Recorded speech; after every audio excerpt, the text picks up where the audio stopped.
Welcome to Shri Samarth coaching classes. मैं engineer Sunil Kumar Singh, physical chemistry teacher. Previous lecture में आप लोगों को एसडिक और बेसिक बफर्स के बारे में बताया गया था। फिर उस पर बेस्ड हम लोग जो है पीएच कैलकुलेशंस किए थे। एसडिक बफर्स का पीएच कैलकुलेशंस की बात किए थे, जिसमें आपको जो है पीएच के लिए रिजल्ट लाया गया था P H equals to pKa plus log salt by acid. और एक क्वेश्चन हम लोग दिए थे जिसको कि ट्राई करना था। चलिए उस क्वेश्चन को हम लोग देखते हैं। 1 litre 0.01 molar CH3COOH is mixed with 0.02 mole of CH3COONA। Then calculate the pH of solution. Ka equals to 1.8 into 10 to the power -5। सबसे पहले हम लोग देखते हैं कि आपका जो है यहाँ पर है क्या। CH3COOH एक वीक एसिड है, वीक एसिड, और इसके साथ साथ एक उसमें सॉल्ट मिलाया गया CH3COONA। सबसे पहले देखते हैं कि ये बफर बना रहा है या कि नहीं। आपका जो एसिड है वीक एसिड, क्या उसका ही सॉल्ट है स्ट्रॉन्ग एसिड के साथ का, स्ट्रॉन्ग बेस के साथ का? हाँ, वीक एसिड और उसी का कंजुगेट बेस भी प्रेजेंट है, मतलब ये एक बफर फॉर्म कर रहा है, बफर बना रहा है। जब बफर बना रहा है तो उस कंडीशन में हम लोग डायरेक्ट अप्लाई कर सकते हैं फार्मूला, लेकिन बताए थे कि फार्मूला तभी अप्लाई करते हैं जब अल्फा का वैल्यू निगलेक्ट करने लायक हो, मतलब अल्फा का वैल्यू बिलो 5% आता हो। तो इस कंडीशन में हम लोग अल्फा का तो वैल्यू चेक कर सकते हैं √Ka/C करके, √Ka/C करके हम लोग निकाल सकते हैं वहाँ से। अब देखना ये है कि यहाँ से अल्फा निगलेक्ट अगर होता है, इस क्वेश्चन में हम लोग करके देखेंगे तो निगलेक्ट हो रहा है, तो उस कंडीशन में डायरेक्ट हम लोग जो है पीएच के लिए अप्लाई कर देंगे। pH equals to pKa plus log concentration of salt by concentration of acid, concentration of salt by acid. देखिए pH तो कैलकुलेट करना है। सबसे पहले pKa बताए थे कि Ka का वैल्यू है 1.8 इंटू 10 टू द पावर -5, तो Ka का वैल्यू इतना, तो pKa का वैल्यू हम लोग बोले थे हमेशा के लिए याद रखिए। अगर Ka का value 1.8 into 10 to the power -5 है तो उस कंडीशन में 4.74 डायरेक्ट हम लोग वैल्यू यूज करते हैं, या आप लोग निकाल भी सकते हैं log 5 minus log 5 minus log 1.8, log 1.8। अब उसको जो है उसको भी सॉल्व कर लेंगे, 18/10 कर लेंगे तो उसको m/n करके हो जाएगा। तो ये pH equals to 4.74 plus log salt का कंसंट्रेशन। सॉल्ट का यहाँ पर कंसंट्रेशन नहीं दिया है, मोल्स दिया है, मोल्स दिया है, तो इसका कंसंट्रेशन तो निकाल सकते हैं। वॉल्यूम ऑफ सॉल्यूशंस तो पता है 1 लीटर, तो मोल बटे वॉल्यूम, इसका कंसंट्रेशन आ जाएगा। यानी कि कंसंट्रेशन ऑफ सॉल्ट जो होगा मोल्स 0.2/1, तो 0.2 ही रह जाएगा, है ना। तो आपका जो है सॉल्ट का कंसंट्रेशन 0.2 और कंसंट्रेशन ऑफ एसिड, एसिड का कंसंट्रेशन कितना है 0.01 मोलर, मतलब 0.01, तो 0.02 है ये अपॉन 0.01, तो ये पॉइंट तो कैंसिल आउट हो जाएगा, यानी log 2 4.74 प्लस log 2, log 2 का वैल्यू तो मालूम ही है, यानी कि pH इक्वल्स टू 4.74 प्लस 0.3010, मतलब 5.04 समथिंग कुछ आ जाएगा pH। यही हमारा फाइनल आंसर है। उम्मीद करते हैं आप लोग को अभी यही आंसर आया होगा। फिर नेक्स्ट टॉपिक हम लोग जो बताया गया था कि हम लोग लास्ट में कि pH ऑफ बेसिक बफर्स का आज जो है कंसेप्ट हम लोग सीखने वाले हैं। हेडिंग देते हैं pH of basic buffer.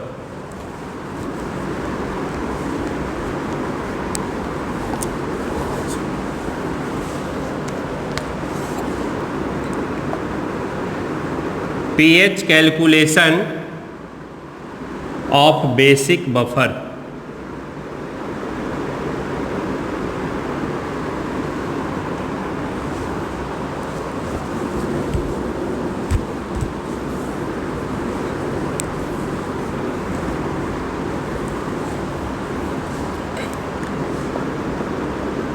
NH4OH plus NH4Cl, ये आपका जो है वीक बेस और ये आपका सॉल्ट है। बताया गया था वीक बेस और उसका जो है अगर कंजुगेट एसिड प्रेजेंट रहे तो उसका कंडीशन में हम कह सकते हैं कि वो बफर सॉल्यूशन होगा। तो यहाँ पर जो है ये बेसिक बफर कंसिडर कर रहे हैं, मतलब NH4OH प्लस NH4Cl। देखिए सबसे पहले जो इसमें वीक एसिड जो है NH4OH aqueous, NH4 plus aqueous plus OH minus aqueous, इसके लिए हम लोग जो है KB ले लेते हैं, इक्विलिब्रियम एस्टेब्लिश हो जाएगा। चूंकि यहाँ पर वीक पार्ट है, वीक पार्ट के केस में आयनाइज्ड और अनआयनाइज्ड पार्ट के बीच इक्विलिब्रियम एस्टेब्लिश होता है। और इसके साथ जो बफर है, इस बफर में जो है एक सॉल्ट भी प्रेजेंट है NH4Cl एक्वस, ये स्ट्रॉन्ग के जैसा काम करता है। NH4 plus aqueous plus Cl minus aqueous. Starting में ही जो है हम लोग इस एसिड्स का कंसंट्रेशन हम लोग मान लेते हैं C molar. Let concentration of weak base क्या C मोलर, और सॉल्ट का कंसंट्रेशन हम लोग कंसिडर कर लेते हैं C1 मोलर। C1 मोलर मतलब बेस का कंसंट्रेशन C मोलर और सॉल्ट का कंसंट्रेशन मान लेते हैं C1 मोलर। तो हम लोग अब देख रहे हैं कि ये तो वीक एसिड है, इसका कुछ पार्ट आयनाइज्ड होगा, वेरी फ्यू पार्ट्स इसका आयनाइज्ड होता है। तो एट इक्विलिब्रियम स्टार्टिंग में तो इसका C मोलर था, तो इक्विलिब्रियम पर कितना हो जाएगा C minus C alpha. Degree of dissociation को अगर अल्फा कंसीडर करते हैं क्या आ जाएगा C माइनस C अल्फा।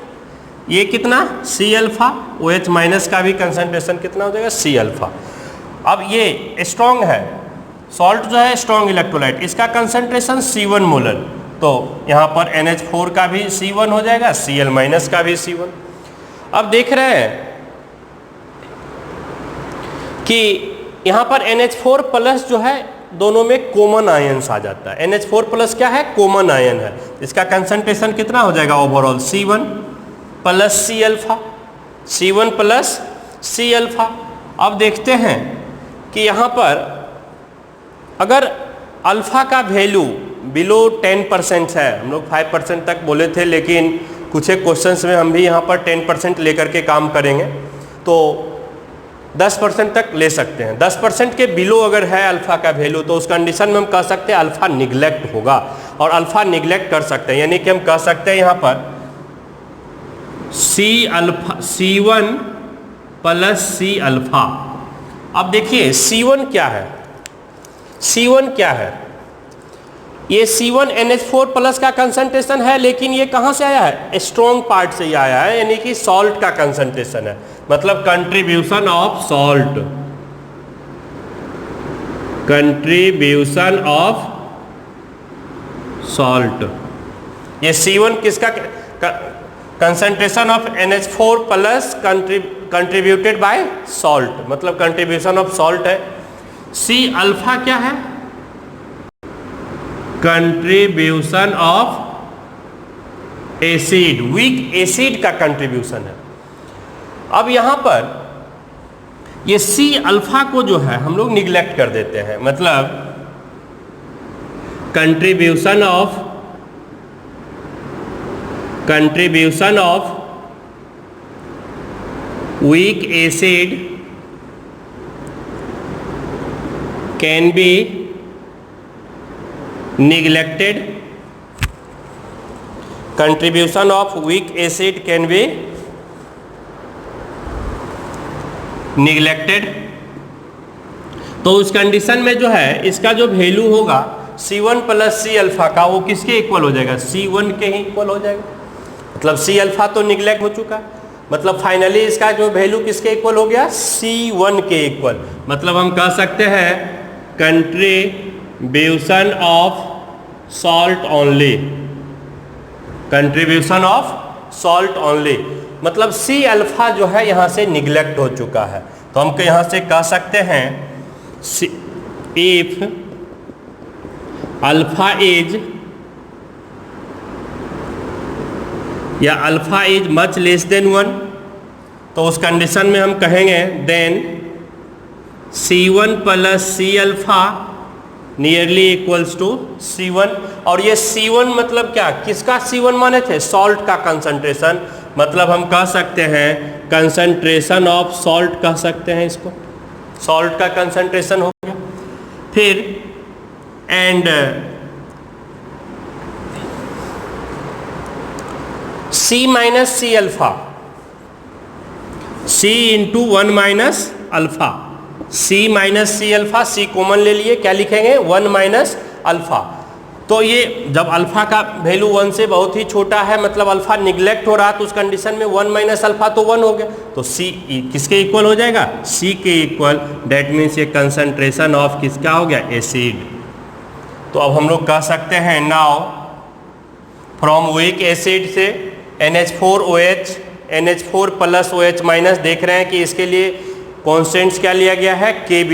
तो अब Kb का एक्सप्रेशन क्या लिखेंगे? Now Kb equals to according to law of mass action, concentration of NH4 plus into concentration of OH minus, NH4 plus concentration of OH minus upon concentration of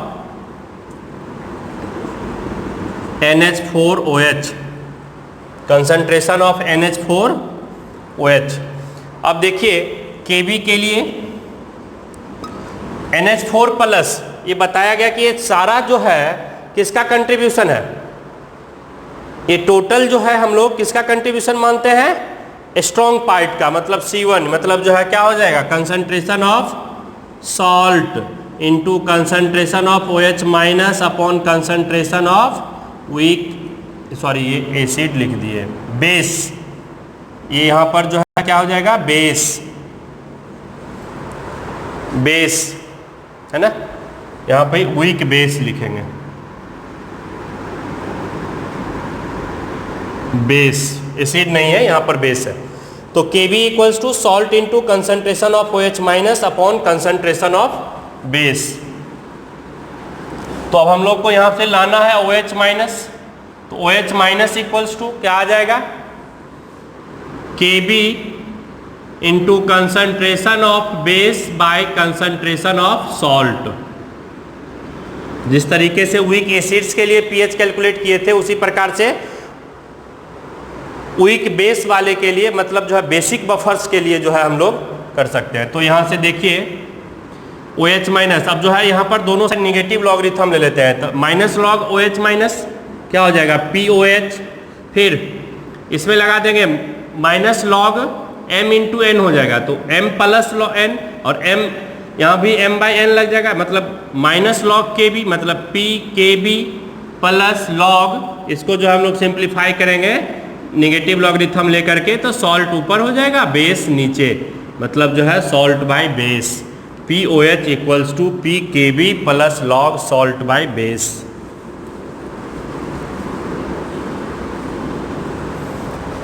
POH equals to PKb plus log salt by base. तो यही हमारा formula हुआ, लेकिन it is valid only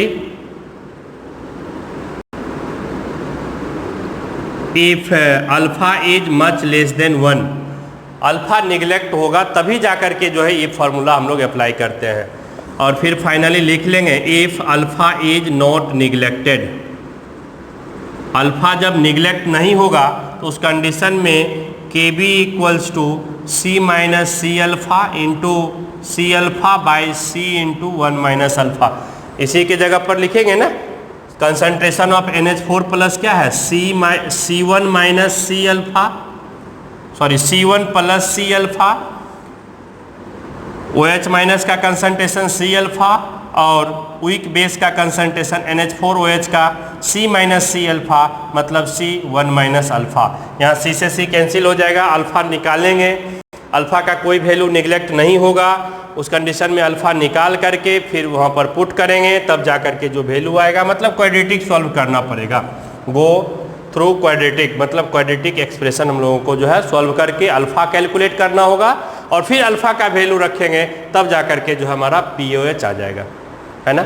अभी यहाँ POH आ गया तो हम लोग जानते हैं PH plus POH equals to 14, तो आपका जो है PH equals to 14 minus POH कर लेंगे तो आपका PH कैलकुलेट हो जाएगा।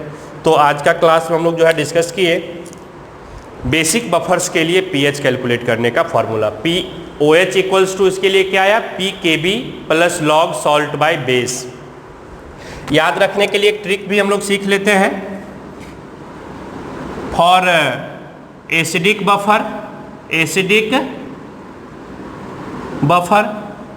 बफर्स के लिए हम लोग बात किए pH equals to pKa plus log salt by acid. ये एसिडिक बफर्स के लिए pH डायरेक्ट निकल गया, सॉल्ट बाय एसिड, pKa तो रखेंगे ही, लॉग सॉल्ट बाय एसिड्स। और इसी तरीके से याद रखना फॉर बेसिक बफर्स के लिए, बेसिक बफर्स के लिए POH equals to PKB plus log concentration of salt by concentration of base, concentration of salt by concentration of base. तो ये था हमारा एसिडिक बफर और बेसिक बफर्स का कंसेप्ट, और इसमें जो है हम लोग सारी चीज़ को हम लोग कैलकुलेट कर लिए। अब जो है इस पर बेस्ड हम लोग जो है कुछ क्वेश्चंस देखते हैं और फिर आगे हम लोग बात करेंगे। लोगों को ट्राई करना है। फर्स्ट क्वेश्चन देखिए, डिक्टेट कर देते हैं। Calculate pH of solution when 500 millilitre of 0.1 m NH3 aqueous is mixed with 500 milliliter of 0.1 molar NH4 whole twice SO4, NH4 whole twice SO4। फिर Kb का वैल्यू गिवन है 1.8 into 10 to the power -5। इस question को बनाना है, ये काफ़ी अच्छा question है, आपको ध्यान देना है। NH3 एक्वस है, इस पे लेकर के कंफ्यूज मत होइएगा, बहुत ही अच्छा चैलेंजिंग क्वेश्चन है, आप लोगों को खुद से ट्राई करना है। सेकेंड क्वेश्चन है, calculate the moles of NH4 whole twice SO4 which must be added to 500 milliliter of 0.2 m NH3 to give a solution of pH 9.3। मतलब ये जो क्वेश्चन है इसमें pH का ही वैल्यू दे दिया है 9.3 और PKB का भी वैल्यू NH3 के लिए दिया गया है 4.7, PKB फॉर NH3 4.7। तो इस दोनों ही क्वेश्चंस को आप लोगों को ट्राई करना है और फिर इसको जो है हम लोग नेक्स्ट क्लास डिस्कस कर लेंगे और फिर फर्दर आगे जो है इसके आगे पढ़ा जाएगा। ठीक है, okay. Buffer capacity next class में जो है हम लोग डिस्कस करेंगे। Thank you.